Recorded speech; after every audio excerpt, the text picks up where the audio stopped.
I'm sure it's very uncomfortable to hear about your husband looking at another woman taking care of itself and it not being you. That's a hard conversation to have because you could have easily have been like, hey, I'm out. You could have considered that cheating, which some women do. Yeah. Right? But I would also say that if a woman is withholding sex after a long enough time and a man does that, I feel like not having sex with your husband is a divorceable offense. I don't want to live in this relationship where I'm just gonna be on the bed and put out for you and like you're gonna enjoy yourself and I'm just gonna feel like a little whore, excuse my language, for just giving you the opportunity to take care of yourself while I get like nothing out of it. A lot of the reason why I don't think I wanted to have sex in the beginning too was just because like it didn't do anything for me. Well, yeah, and here's the thing, I didn't want it to be like that for you either.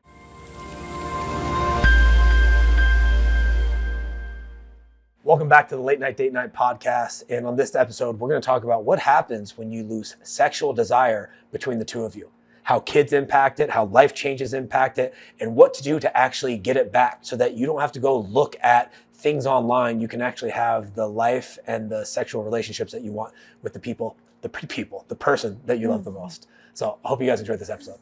Do you remember when you used to call me a plant? A plant? Yeah. I've called you a lot of different things. I don't remember calling you a plant. Yeah. Why did I call you a plant? You used to call me a plant because we just weren't having sex and I didn't feel like I wanted to be physically intimate with you. Oh yeah, like you're an asexual being? Yeah. Yeah, I did. Yeah. Those were the days. You used to call me a plant and you'd get so mad at me and because I just like didn't have any like sexual desire for you or just to be like physically intimate. And I think that just stemmed when. No, you're right. I mean, that is true. That is a true statement. Where did that come from? Where did that come from? Yeah.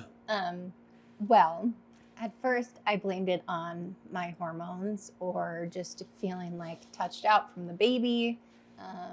Or having a baby attached to me at all times, or like my breastfeeding hormones, feeling like depleted and exhausted because I wasn't sleeping a lot.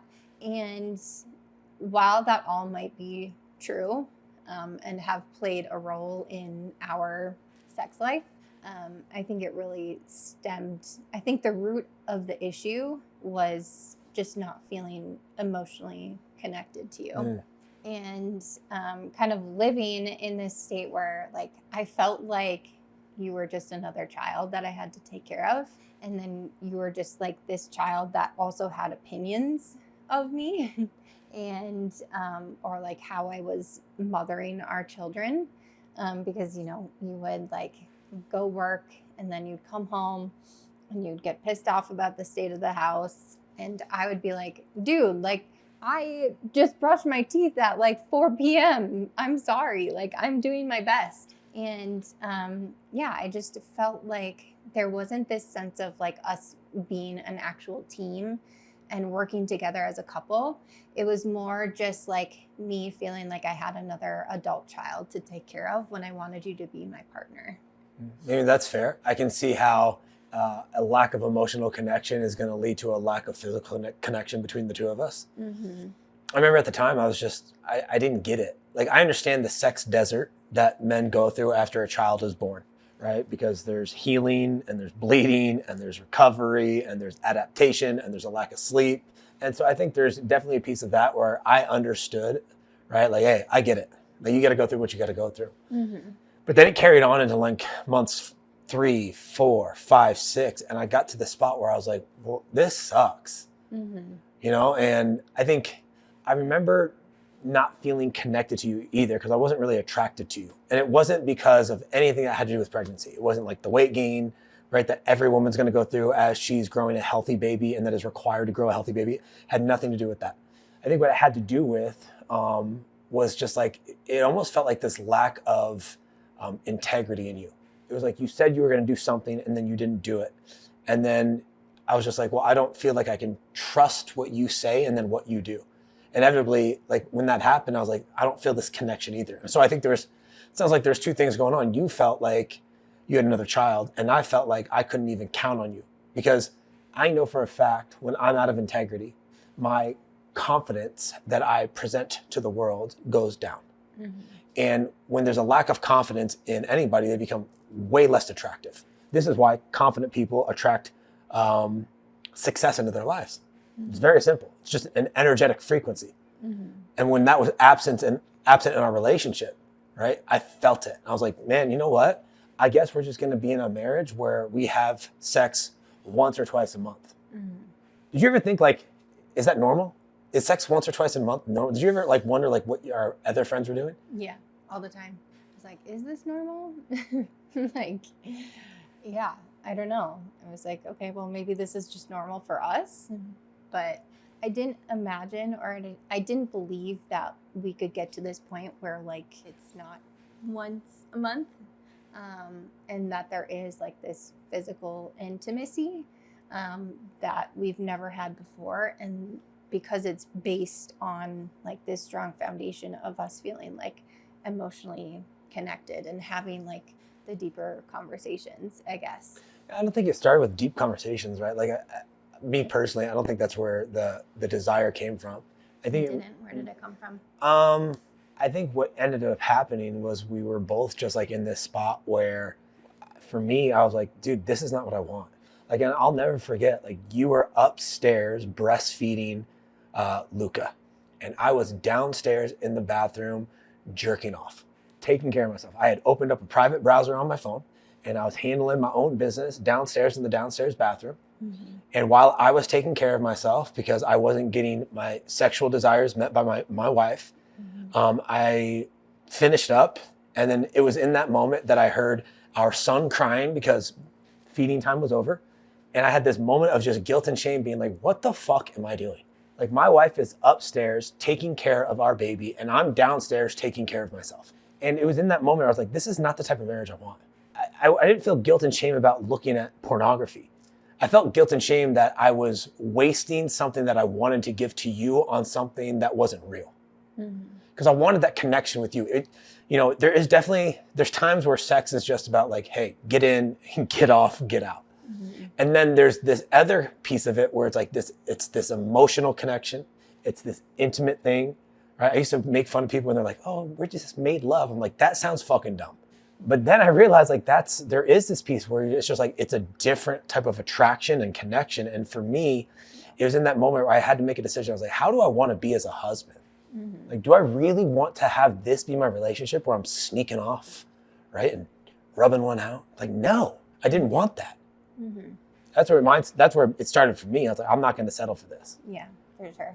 I think for me, if I had to look back to, it was just about me finding myself again, because I think I gave everything to everyone else, just kind of how it is in the early years of like young children. And especially when you're breastfeeding and stuff like that. And so once you were like, hey, like Enzo is, I don't remember how old Enzo was, maybe like 3 months, 6 months or something. You were like, we need to go on a date night. And you were so resistant. Yeah, I was like, I just wasn't ready to leave the baby. And I think I wasn't ready because no one really like pushed me to do so. And so that's when we came up with the idea of like, let's do late night date night. We'll put the kids to bed and then a sitter will come over at like, and then we went out for like dinner or whatnot. Talk about an easy job. Hey, can you come over and watch TV and we'll pay you? Like and pretty good money too. Pretty great money. Yeah. These girls are just like, oh, let me watch Down Under or whatever. Bravo. Bravo. While you guys are out just having fun. Right, yes. What is the hesitation? What was the hesitation for you? And why do you think women are so hesitant to go on dates and leave their children at home? Because that became like a point of, I was just like, what the fuck? Like, we got to go out and have like, build us back up. Yeah. And you were like, no, I don't want to leave. Yeah. Well, and you were like, I think one of the things that you said to me too was like, well, I'm important too. Like, we are important.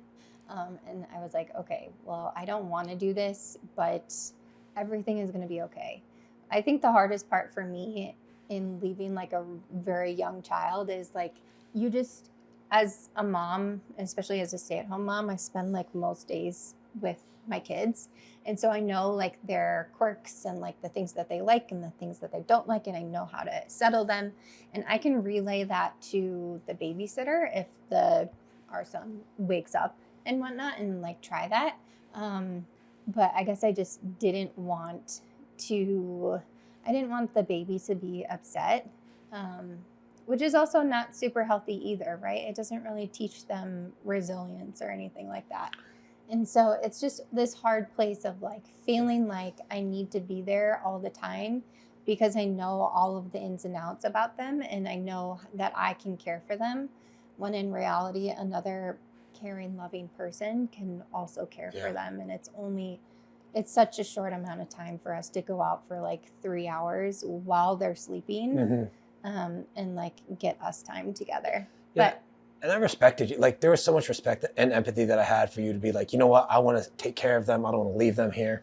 And I think it's just a different connection. Like you, as the mom, especially in the beginning with the baby, have a different connection than me. I didn't have this thing inside of me, right?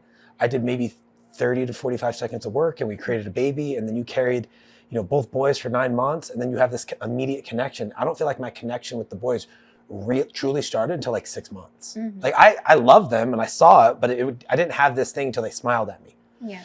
And so I was in this place of being like, listen, I'm going to have to push this a little bit, even if you're resistant to it. In my mind, I had a couple options, right? And this is where I think me being downstairs, having this conversation with myself about being like, I'm not going to settle for this marriage, this type of relationship, and you being up here having some hesitation. I came to the spot where I was like, I'm going to have to collide with you a little bit and be willing to have you upset with me to go after what I believe we both actually want and deserve. Yeah. And so I had like a couple different options in my head. I was like, one, we can put the kids to bed and we can do a date night just here, which is like, if that's all I can get out of you, then I'm going to get that out of you. Okay. 2, we can just go out and grab quick dinner, right? We'll be gone for an hour. We'll come right back. Or 3, we can go on an actual date night.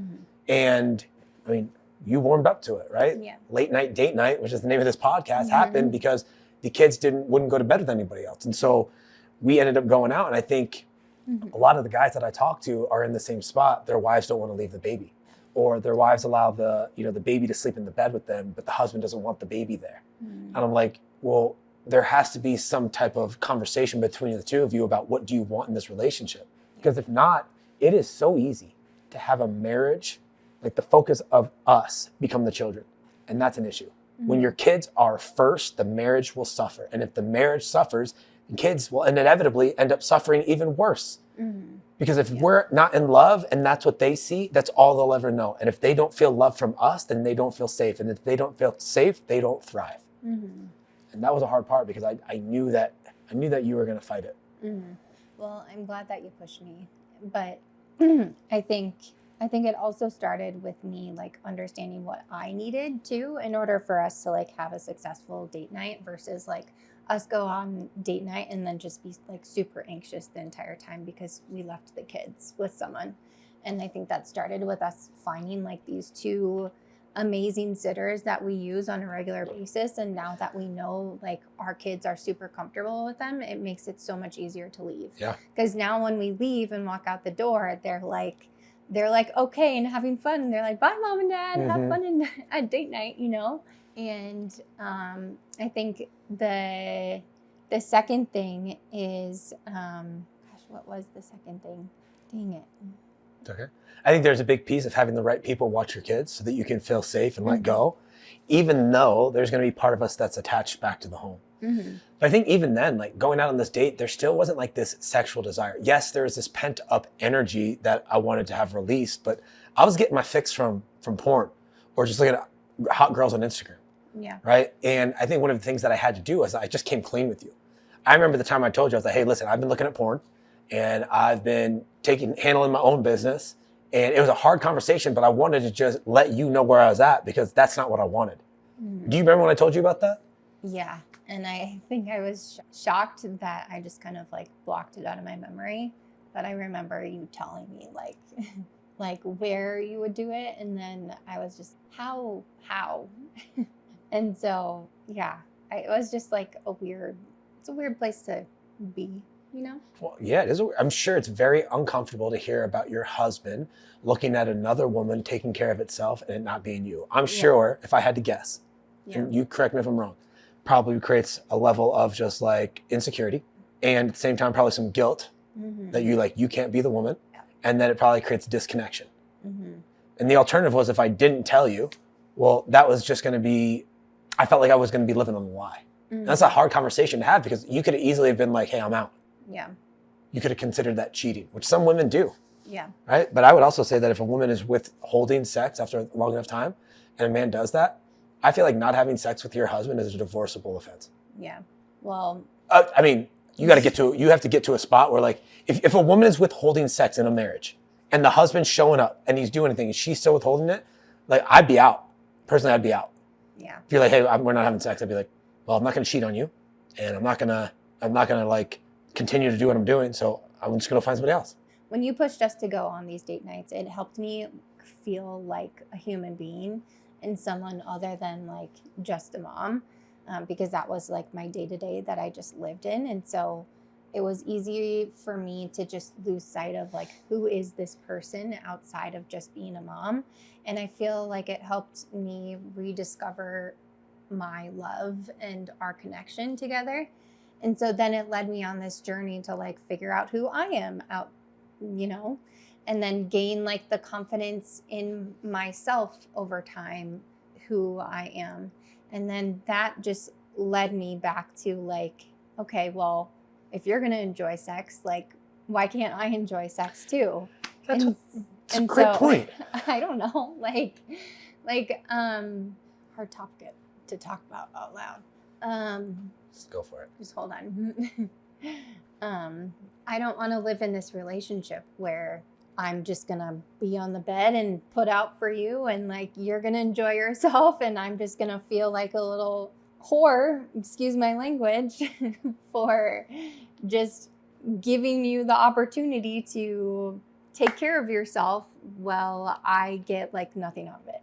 And I was like, okay, well, how do I actually get to this point where like I can enjoy sex too? And like, this is worthwhile for me, because like a lot of the reason why I don't think I wanted to have sex in the beginning too was just because like it didn't do anything for me.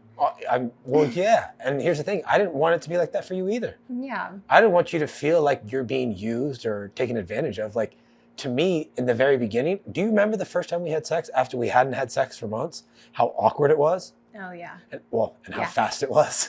After Luca was born. After Luca was born? Like, we went on a date night and we had to get lit. We had so much tequila. And we came back and we had sex. And luckily that made it a little less awkward, right? But still, like, that first time is awkward. And I don't even think, I think like the liquor jacket got us both in a place where like, okay, hey, guards down. There's a one night stand. We're going to see what it's like. Yeah. But I think it opened things up. And yeah, the reality is like, I could see that you felt like I don't want to say taken advantage of, because that sounds really, I don't have a better term for it, but I didn't want you to feel that way, because I love you. Like, I want you to enjoy it too. Yeah. Because you enjoying it actually makes me enjoy it more. Mm-hmm. Right. Yeah. It's like a different experience when like we can both enjoy it, or like we both don't go into the expectations of like, okay, this is going to be a quick one versus like, this is going to be. Let's talk about that for a second too, because I think more intimate one. I think there's a time and place for both. And I think a lot of the conversations and a lot of the experiences that we've had is, there's gonna be times where the kids are out of the house and we get to fully enjoy ourselves. We don't have to worry about some little toddler coming in and opening the door and walking in on us. We don't have to worry about anything, right? And then there's gonna be times where we kindly put on Daniel the Tiger and he becomes our babysitter, and we have 26 minutes and 45 seconds until the episode is over that you and I get to go upstairs while the kids are being babysat by Daniel the Tiger, and we get to go have some fun. And sometimes you just have to be open to it looking a little bit different. That is what truly I feel like gave us just a chance to be like, hey, it's not always going to be this deep, intimate connection. And it's also not going to be like this quickie where it's just like, hey, hit it and quit it. Totally. Do you remember actually in the beginning of us starting to be like more physically intimate with each other? I think we set a goal of like, okay, let's have sex once a week or something like that. Yeah. And there were definitely times where we were like so tired and we were just like, well, like we're going to do it. And eventually for me, I was like, okay, well, I don't want to do it. But then when we did it, it's like you build this like routine or like this repetition that just makes you like want to do it more. Yes. And so I feel like for us, even though I didn't want to do it because I was tired and exhausted and like I could have gone to bed, when we actually like made the time to do it, connected us more and like eventually became normal. I mean, I think at one point you put something on my calendar called a dick appointment. You put it on my calendar. I'm sure your parents and my parents are gonna be super thrilled about this one. Super duper. But you put it on there and it was like, it felt at first, I was just like, man, I can't believe we're scheduling sex. Yeah. And it actually opened up this opportunity for it to become more spontaneous. It's the same thing about like planning date nights. People are like, well, I just want date nights to be spontaneous. I'm like, you've gone 4 fucking months without taking your wife on a date night. Yeah. And then you convince her that watching Lioness on Paramount while eating popcorn is a date night. And it's not, even though that show is awesome. Yeah. And so we were scheduling date nights and we were scheduling sex. And I feel like it was this ability for us to be like, hey, we're actually in a rhythm. We're actually in a routine. And then there's all this spontaneity that started to happen. Yeah. I think one of the hardest parts was last year when I was traveling so much. Yeah. Right? I'm gone 170 days out of the year. And when you're gone that much and you're not having sex, even though you were starting to, right? I fell back into looking at porn and it was not what I wanted. I just remember being out there in California being like, how did we get here again? Right? Now I haven't looked at it in a year, like at all. I haven't looked at it in a year. And I think it was this decision that I made that was skewing my vision of what anything could look like. And I also remember like, I didn't want to do it with you last year. We were so disconnected. And I think the thing that I want like the fellas to hear out there is like emotional connection has to precede physical intimacy. If that is not there, you cannot expect your wife to even want to step into this place of having sex with you. And so a lot of the guys I coach, they're like, man, my wife, she never initiates sex. Or when we have sex, it feels like it's just obligatory. Yeah. I'm like, well, let's take a step back. Like, what'd you do to lead up to it? Did you plan a date night? Did you flirt with her on text messages? Yeah. Did you send her a song that you guys like to talk about? Did you send her memes on Instagram?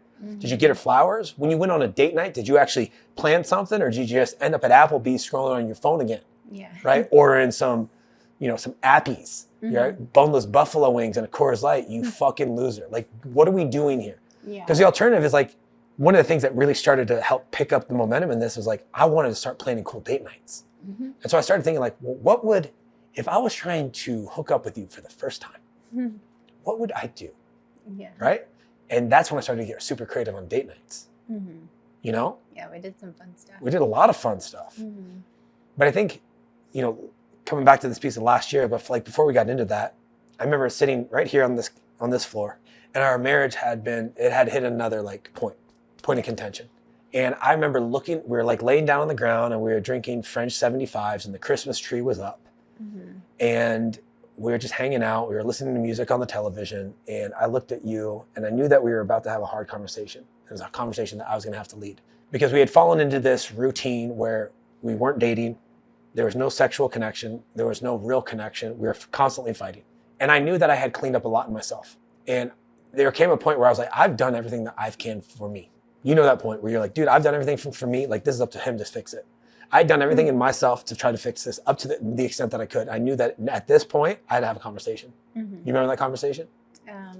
Somewhat, I think. I remember looking over at you and I said, remember this moment here. Yeah, I remember looking over at you and I said, Lizzie, in 2025, this is the type of marriage I want. I want to feel appreciated. I want to feel loved. I want somebody who's going to speak words of affirmation into me, breathe life into me. I want somebody who's going to pursue me. And I want somebody who's also going to plan date nights along with me. Now, I want that to be you. But if it's not, you give me 2 other options. Number 1, I can cheat on you, which I would never do because I'm too high valued of a man and I would never do this myself. Number 2, I can divorce you, which again, is not what I want to do at all. Or number 3, which is the option that I do want, I want to build this marriage with you. But I'm going to have this marriage either with you or without you. And just to be clear, I'm not going to cheat on you. I don't want to divorce you. And I want this to be you. And I remember sitting back in that moment being like, I sure as fuck hope she doesn't pick option 1 or 2. I hope she doesn't. And what did you say? I don't remember. I think I said, okay. And we'll work on it, or I'll work on it. yeah, after that moment, Mm-hmm. after that hard conversation, Yeah. after that collision with you, you and I have built something fucking beautiful. Mm-hmm. And I think a lot of guys and probably a lot of women are afraid to have that hard conversation. Mm-hmm. And so they just settle. Yeah. I think we also don't think to have the conversation.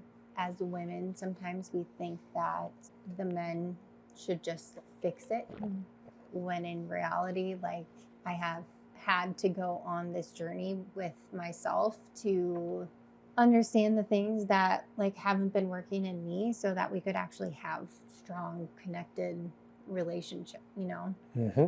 It's not like, just because you fix it doesn't mean that it's going to be fixed. And I think that's the point that I was in, like, literally around this time last year, of like, I thought you were just going to fix it. And me going on this journey with you has just led to a more connected, like, relationship. That's why both people have to want it. Mm-hmm. And if somebody's willing to do the work and the other person isn't, That sends a message. go fuck yourself. I'm out. Like, legitimately, if I was willing to do the work, or if you were willing to do the work and I was staying stuck, I would hope at some point you'd be like, you know what? I'm too high valued of a woman. I don't deserve this. I want a better relationship. I'm out. Yeah. And I would say the same thing to you. And I think it's fair. Like, if you have one person who's willing to do the work, but the other person won't, like, it's never going to work. It just won't work. So you have two options. You can settle. And if you choose to settle, you can also shut the fuck up and never complain about it again. Or two, you can press the issue and you can actually go after what you want. And if it's with the person that you're with, great. And if it's not, it's going to be hard. But it's going to be way easier than staying in a marriage that is dying. And just leaves you feeling dead inside anyway. Has you sleeping in separate beds, has you going to sleep at different times, has you guys watching different shows, it's this cycle. Right. And I'm so tired of hearing people say, stay together for the kids. It's like, no, you're actually doing more harm. Yeah. Right? That can be a reason, but like, if that's the reason you're staying together and you guys have like this shitty relationship that is completely dead sexually, emotionally, and spiritually, bro, you're doing more harm than good on your kids. So. Yeah. You forget who you are. You just go through the motions instead of actually being present to build something more intentional. Yeah. What was one thing that I did that created more sexual desire in you towards me? Besides getting jacked and juicy at 41? Yes. So tough. You're a man of your own word. And I felt like once I knew that I could express how I truly felt, even if it wasn't like in the healthiest of ways in the beginning, like, you could still be the person to like listen to me, but also be the person to like set boundaries and be like, okay, like, we're not going to talk about divorce unless you're actually serious. So please don't mention it to me again unless you are ready to file the papers, you know? Can I pause there for a second? Yeah. That was a critical thing for me. Mm-hmm. Too many guys tolerate shit from their wives that they should never fucking tolerate. Yeah. And too many women tolerate shit from their husband that they should never tolerate. Right. If you allow somebody else to talk to you in a way that puts you down and you continue to allow that, that is on you. You have a responsibility to express that this is no longer allowed. If you talk to me that way, I will no longer be in this relationship. If you threaten divorce again, you better fucking bring the papers. Because if you don't, and you say that, I'll do it myself. That's how it felt. Yeah. Well, and that's where we were. Maybe that's a topic for another conversation. But I knew that you were serious. And something in me switched where I was like, okay, well, maybe this isn't just all on him. Maybe I do need to like rethink some of the hurtful things that I say to you, in me just trying to communicate my emotion. Underneath all of those hurtful words is just like a lot of anger and sadness. But being in a place where like I could communicate those things and like you could still hold the space helped me like trust you more, without you like meeting me at my level. And so then over time, it just builds this like emotional connection where I know that I can trust you. And then eventually like that trust, it's to trust in the bedroom. And then all of a sudden we're having conversations about like, hey, what do you want our sex life to look like? My buddy Keith says when the trust goes up, the lust goes up. It's true then. It is true. It Yeah. is true.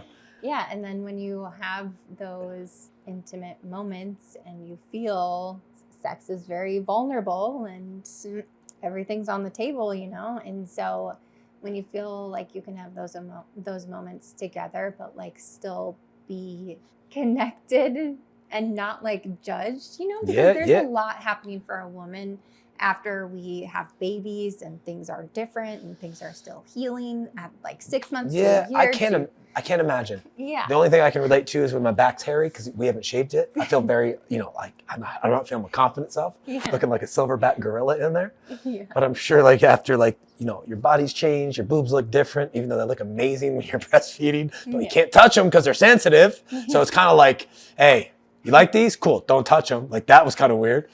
But I can imagine like you feel really uncomfortable and like it's, you know, and I think if you don't feel trusted and loved with me, like, of course, I wouldn't want to be in it either. You know? Yeah.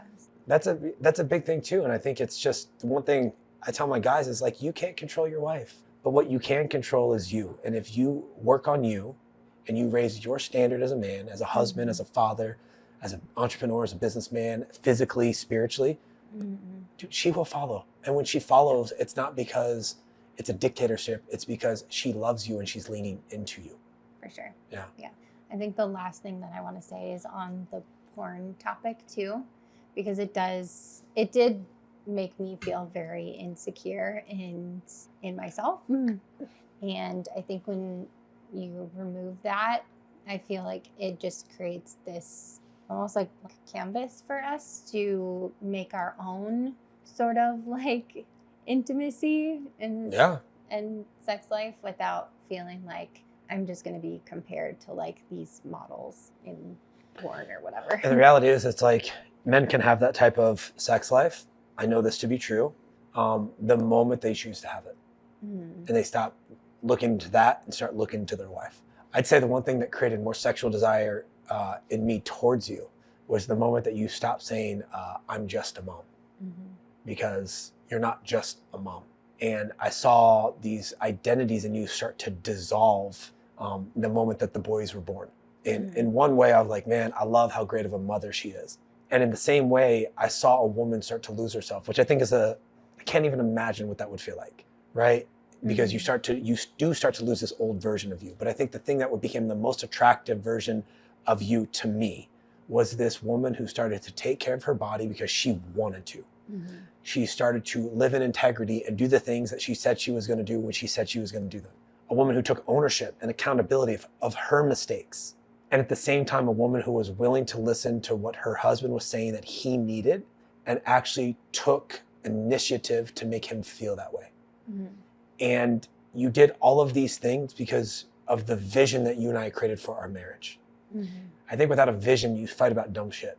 You fight about not putting the shoes away, or you fight about the dishes, or you fight about just irrelevant things. And once we had this vision of how we wanted to both of us to work, and we say this on every episode, I think that vision allowed us to move towards something. And when you're moving towards something with someone as a teammate, there's just this bond that it becomes solidified and it doesn't break. And I think that's been amazing. It's the beautiful part of creating a vision, because we can just steer each other back whenever we're trying to go off course. Yeah. I'm proud of us. Me too. This is the greatest comeback story of all time. Next to Rocky and Rocky 4. That's a great comeback story. Yeah. So listen, come follow us on Instagram. This is my beautiful wife, at Lizzi Ray. I'm at Sergio Nazaro. If you like this episode, go ahead and leave us a review. 5 stars if you loved it. 1 star if you think it's complete horse shit. That's up to you. But either way, thank you for being a part of this. Until next time, take care. Peace. Peace.